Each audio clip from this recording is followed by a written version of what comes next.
نننۍ ویډیو موضوع د دومینیکا هیواد ویزا. نو تاسې څنګه کولی شئ د دې هیواد ویزا تاسې ولرئ؟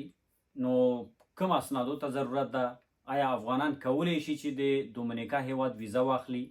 نو چې کله دغه ویزا تاسې واخیسته، په کومو لارو باندې تاسې کولی شئ چې دغه هیواد ته تاسې سفر وکړئ، او دغه هیواد په کوم ځای کې موقعیت لري، په کومو هیوادونو ته دا نږدې ده. مکمل معلومات زه تاسو سره نن شریکوم، ځکه چې اکثرو دوستانو پوښتنه کوله چې دغه د دومینیکا هیواد د ویزې په اړه، دغه د دومینیکا هیواد په کوم ځای کې موقعیت لري، او دې ته د سفر په اړه چې څه رقم د کوم ځای نه موږ سفر کولی شو، مکمل معلومات موږ ته راکړه. نو ویډیو تر پایه پورې وګورئ، مکمل معلومات زه تاسو سره شریکوم. نو دغه دومینیکا هیواد چې دی دا په اوبو کې پروت یو هیواد ده چې تقریبا وینزویلا ته دا نږدې ده. دغه چې کوم لاتین هیوادونه دي نو هغې ته دا نږدې ده. نو که څوک هغه دومینیکا ته لاړ شي نو طبعا کولی شي چې وینزویلا ته لاړ شي. نو بیا وینزویلا چې کوم یو ده هغه کولمبیا سره سرحد لري. نو کولمبیا چې کوم دی هغه بیا پاناما سره سرحد لري. پاناما چې دی همدغسې نور تېر شه، پاناما پسې بیا کاسټاریکا ده، بیا کاسټاریکا پسې نیکاراګوا ده، نیکاراګوا پسې هندوراس ده، بیا هندوراس پسې ګواتیمالا ده، بیا میکسیکو ده، بیا نور هیوادونه او امریکا او دغه نور هیوادونه دي. نو دغه لینک هیوادونه ما تاسو ته تشریح کړل. نو اوس راځم دې ته چې افغانان آیا کولی شي چې د دغه هیواد ویزا واخلي، او کوم اسنادونه باید ولري چې د دومینیکا هیواد ویزا افغانان واخلي. نو دا دومینیکا هیواد چې کوم یو ده دا په هغه هیوادونو کې دا راځي، په کومو هیوادونو ته چې افغانان ضرورت نه لري چې ویزا واخلي. نو دا د هغه هیوادونو په لیست کې ده، یعنی افغانان ضرورت نه لري چې د دغه هیواد ویزا واخلي.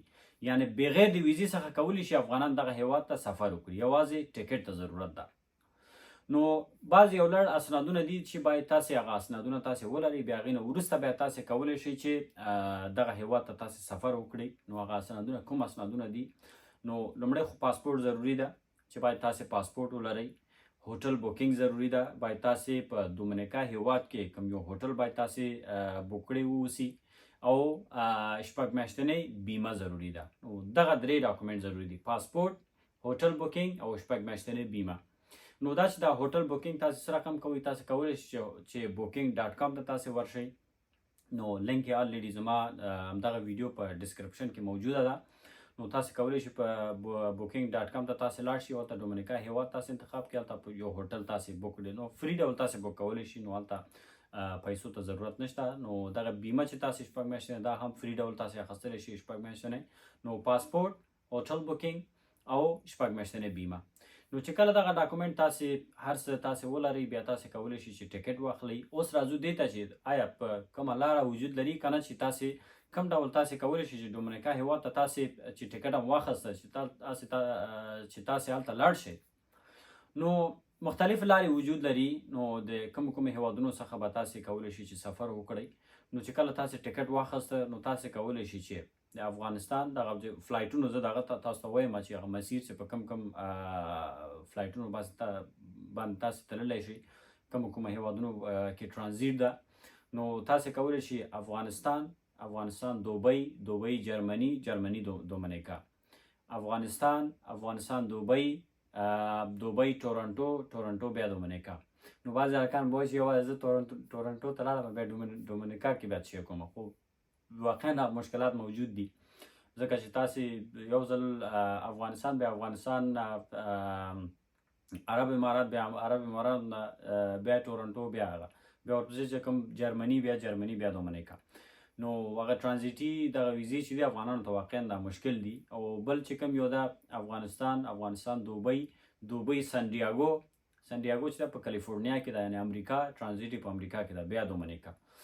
نو دا هغه ټرانزیټي لارې دي چې واقعا افغانانو ته مشکله ده چې دغه هیواد ته په دغه لارو باندې سفر وکړي. نو که چېرته کوم داسې بله لاره کوم چاته موجوده وي چې دې نه بغیر چې هغسې ټرانزیټ وي چې افغانانو ته ټرانزیټي ویزا ورکړي، نو په هغه طریقه باندې تاسې کولی شئ چې بیا دومینیکا هیواد ته تاسې سفر وکړئ. نو دا چې بعضې هلکانو غوښتې وه، چې بعضې افغانانو غوښتې وه چې دغه دومینیکا هیواد ویزې په اړه موږ ته معلومات راکړي. نو د همغې د خاطره ما وغوښتل چې تاسو ته یو ویډیو زه برابره کړم چې دغه هیواد په اړه تاسو ته معلومات زه درکړم. نو دغه هیواد ته افغانان فقط ټیکټ وکړي او دغه ډاکومنټ ولري او تللی شي. نو که چا زما دغه چینل نه وي سبسکرایب کړی نو دغه چینل تاسې ځان سره سبسکرایب کړي. انشاءالله چې هر وخت چې بل تاسې کوم معلوماتو ضرورت ولري تاسې کولی شئ چې په کمنټ کې ما سره شریک کړئ. انشاءالله زه تاسو سره هر یو معلومات چې وي وخت سره تاسو سره زه شریکوم. مننه.